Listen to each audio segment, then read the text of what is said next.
Pour vous qui envisagez d'entrer dans le monde des deux roues, ou même pour ceux qui conduisent déjà une moto, mais qui envisagez d'acheter votre première moto neuve, ou même votre deuxième moto neuve à un prix plus abordable.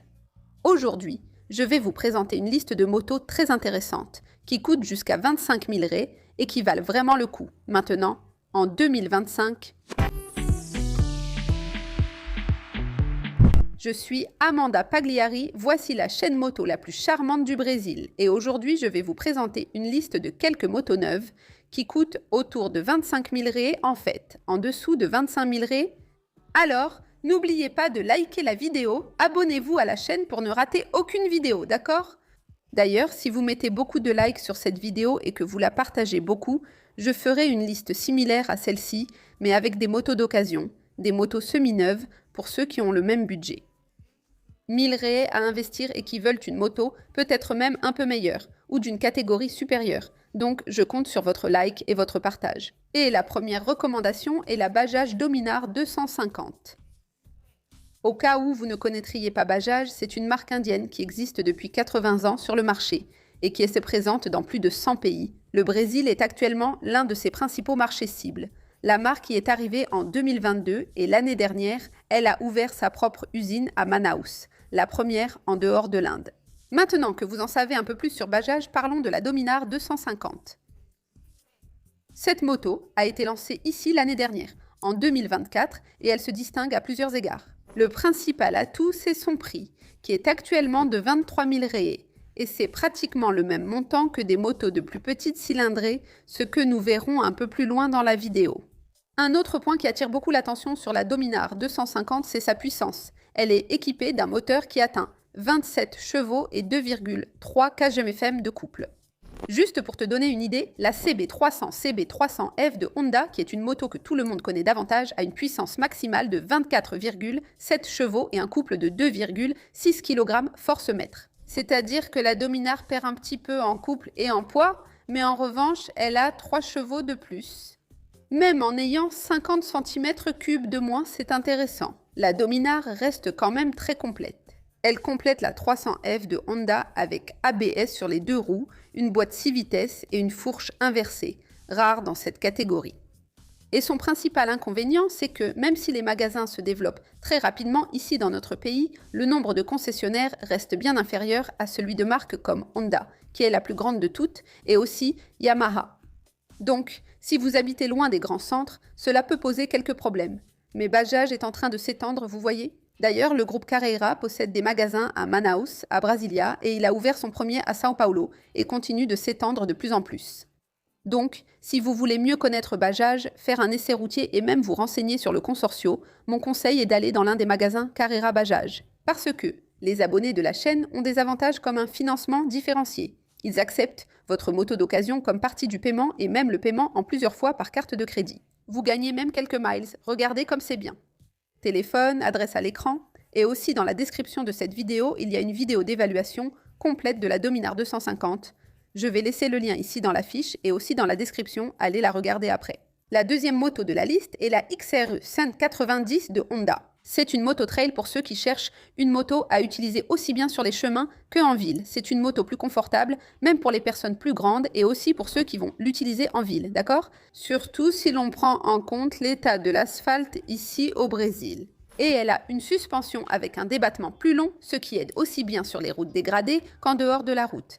Il y a des gens qui vont me demander: Mandinha, pourquoi tu n'as pas mentionné la CB300 CB300F qui a un moteur plus gros que la XRE 190 et qui est affichée à 24 000 raies sur le site de Honda? Le prix affiché sur le site est le prix conseillé, sans les frais de livraison ni la majoration de la concession. Même si les concessionnaires n'appliquent pas une grosse majoration, une fois que tu ajoutes la livraison, les taxes et tout le reste, ça dépasse quand même les 25 000 raies qui est notre plafond. Donc, le prix ne correspond pas à la réalité. Ça ne sert à rien d'afficher un joli prix ici si, dans la vraie vie, ça ne marche pas, n'est-ce pas? En réalité, elle coûte environ 30 000 raies en magasin. Commentez ci-dessous combien coûte la 300-300F dans votre ville. Mais, pour revenir à la XRE 190, c'est aujourd'hui l'une des motos avec le meilleur rapport qualité-prix chez Honda. Bien que son moteur dérivé de la 160 offre de meilleures performances que celui de la 160, Les 30 cm3 en plus, associés à environ 2 chevaux supplémentaires, lui donnent un avantage. Et cela permet de donner un peu plus de marge au moteur, surtout lors des dépassements et avec un passager. Elle dispose d'un éclairage full LED, de freins ABS à l'avant, tout cela pour un prix avoisinant les 24 000 € selon la version que vous choisissez. Je sais que ce n'est pas une petite somme, mais souviens-toi que j'ai dit qu'elle offre un excellent rapport qualité-prix. Eh bien les amis, cela s'explique principalement par le fait que la Bros 160, qui est aussi une très bonne moto, mais un peu moins puissante, coûte pratiquement le même prix, avec à peine 1000 € de différence, n'est-ce pas? J'ai testé les deux et je peux dire qu'avec un passager et sur la route, la XRE 190 se démarque aussi bien par rapport à la Bros qu'à la Cross. Donc à mon avis, la 190 de Honda est la meilleure. Il y a une vidéo d'évaluation complète avec les points positifs et négatifs de la XRE 190. Je vais laisser le lien ici dans la fiche et aussi dans la description. Allez la regarder après, d'accord? Mais maintenant, si tu es déjà décidé, tu veux une 190 mais tu ne veux pas que ce soit une trail, tu en veux une avec un look plus sportif. La seule option sur le marché brésilien qui peut répondre à ton besoin est la toute nouvelle Dafra NHX 190. Cette moto est arrivée ici au Brésil à la toute fin de l'année dernière et elle coûte environ 21 000 € frais de livraison inclus, un prix très intéressant pour sa catégorie. Mais avant de continuer à te montrer ses caractéristiques, je te fais une petite mise en garde, d'accord? Même si la NHX est en réalité fabriquée par la marque, oui, qui est très respectée en dehors du Brésil, il faut faire attention, car cette moto est assemblée et commercialisée ici par Dafra. Ce n'est rien contre Dafra, au contraire. Ici sur la chaîne, je soutiens toujours les nouvelles marques, tu sais, les nouvelles options de moto, mais on sait que beaucoup de personnes rencontrent des problèmes avec les pièces de rechange et aussi avec le service après-vente, d'accord? Cela dit, on continue, d'accord? Prends ça en considération.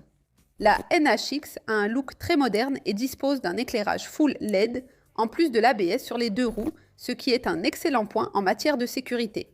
Et le moteur qui équipe ici la NHX 190 développe 18 chevaux de puissance maximale, soit 2 de plus que la 190 de Honda. Donc, quelque chose de très intéressant, c'est qu'elle est équipée de 6 vitesses, ce qui apporte plus de confort, surtout sur la route, quand vous poussez la moto à fond. Mais j'aimerais connaître ton avis. Écris-le dans les commentaires. Aurais-tu une NHX 190 ? Pour en savoir plus sur le modèle, clique sur le lien dans la description ou sur la fiche, où j'ai déjà fait une évaluation très complète. Toujours chez Dafra, il existe une autre option de moto avec une cylindrée de 190 cm3. En fait, la NH 190 est arrivée en premier, n'est-ce pas? Et la NHX est basée sur la NH 190, les deux sont des sœurs, n'est-ce pas? Sauf que l'une est trail et l'autre est street. Et la NH a beaucoup de succès dans notre pays, c'est la plus vendue de chez Dafra. Les gens l'ont vraiment beaucoup appréciée. Elles partagent aussi le même moteur, donc on a là les 18 chevaux de puissance maximale. Et la NH est la plus vendue de chez Dafra, donc on voit vraiment que les Brésiliens ont aimé cette moto. C'est un succès absolu.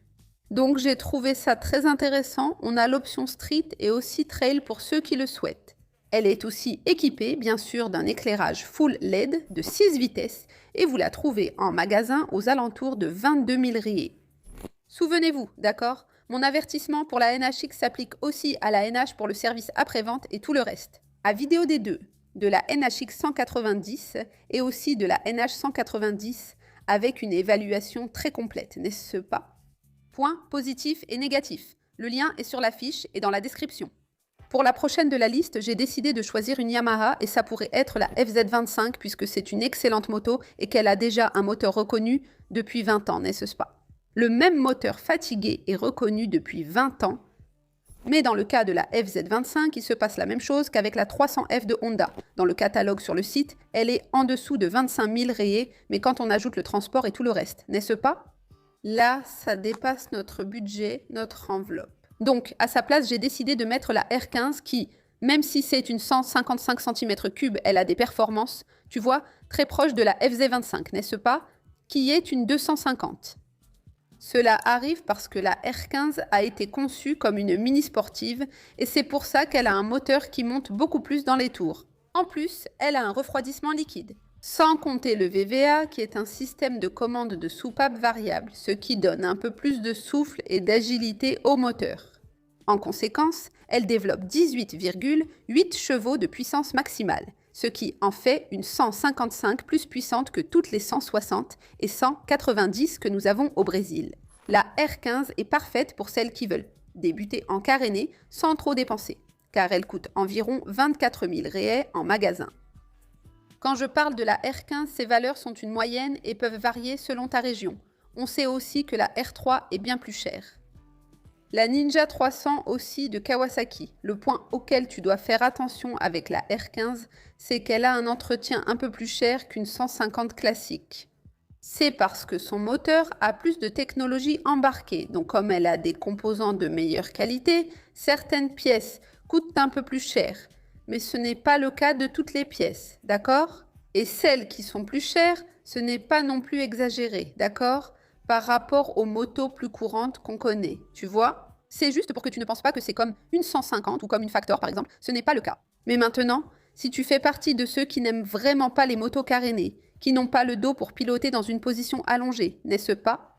Et si tu tiens absolument à avoir une moto Yamaha, je te recommande d'aller vers la FZ15 qui coûte en moyenne 21 000 réais, 21 000 réais, 22 000 réais dans les magasins Yamaha. Cette moto est la petite sœur de la FZ25 mais avec un moteur de 150 cm3 partagé avec la Factor et tout le reste. Donc, c'est une moto assez robuste, bien équipée, elle a l'allure d'une grosse moto, mais elle est équipée d'un moteur de 150 cm3 d'accord. Mais ne te trompe pas, d'accord? Contrairement à la R15, la FZ15 a un moteur beaucoup plus simple, c'est le même que celui de la Factor, donc elle va développer 12 chevaux, n'est-ce pas? 12 chevaux, et là, c'est à toi de décider, d'accord? J'ai fait l'évaluation de la R15, de la FZ15 et de la FZ25, j'ai terminé celle-ci avec les points positifs et négatifs, le lien est ici dans la description, va regarder après. Maintenant, pour ceux qui n'aiment pas les motos carénées, mais qui veulent quand même attirer l'attention lors des balades, en dépensant moins de 25 000 réais, je te recommande la Haojui DR160, l'une des motos les plus belles et complètes de la catégorie. Haojui est une marque chinoise qui est connue par beaucoup de personnes, même sans qu'elles le sachent. Comment ça, Mandinia? Explique-moi, pourquoi je ne connais pas les motos Haojui? Je n'en ai jamais entendu parler. Calme-toi, je vais t'expliquer. Tu te souviens de la Suzuki Intruder et de la Suzuki S qui ont eu beaucoup de succès ici au Brésil il y a environ 10 ou 15 ans. Eh bien, en fait, ces motos étaient fabriquées par Haojui. C'est que Haojui et Suzuki à l'étranger ont un partenariat de longue date. Depuis les années 90, en quelque sorte, Suzuki sous-traitait la production des motos de petite cylindrée à Haojui, tellement qu'ici au Brésil, la marque s'appelle encore Suzuki Haojui et les deux sont vendus dans la même concession. Dans certains pays, les motos Haojui sont encore vendues sous le nom Suzuki, juste avec un autocollant et les papiers modifiés, non? Eh bien, après avoir appris cela, en tenant compte du bon historique des Suzuki de petite cylindrée du passé, vous avez sûrement compris que ce sont des motos de grande qualité, très durables et, à mon avis, vraiment bonnes. D'accord? La DR160 est le modèle phare. Cependant, je pense que la plus vendue est l'une des meilleures motos de petite cylindrée de Suzuki, parce qu'elle a un design très audacieux. Quand on la voit en vrai, on ne dirait jamais que c'est une 160 équipée d'un éclairage LED complet et de feux de jour DRL. Et elle est équipée d'une clé codée anti-vol, d'une suspension avant inversée, ce qui lui donne vraiment du charme, n'est-ce pas? Cette fourche est vraiment très belle. Elle est équipée de freins à disque sur les deux roues, de poignées rétroéclairées et du système CBS. Malheureusement, il manque l'ABS, au moins à l'avant, n'est-ce pas, Anna Haldui? Maintenant, en parlant du moteur de la DR160, il développe une puissance maximale de 15 chevaux et un couple de 1,3 kg force mètre. Ce n'est rien d'extraordinaire, mais cela reste dans la moyenne de la catégorie. Et cette mini naquette coûte autour de 21 à 22 000 réais dans les concessions Suzuki Haojui.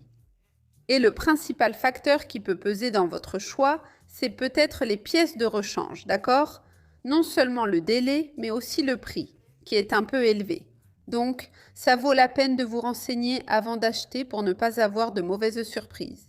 Si vous êtes propriétaire d'une Haojui, écrivez ici en bas votre expérience. Ces recommandations et d'autres, je les ai laissées dans l'évaluation complète avec les points positifs et négatifs de la DR160. Jetez un œil à la fiche et aussi au lien dans la description.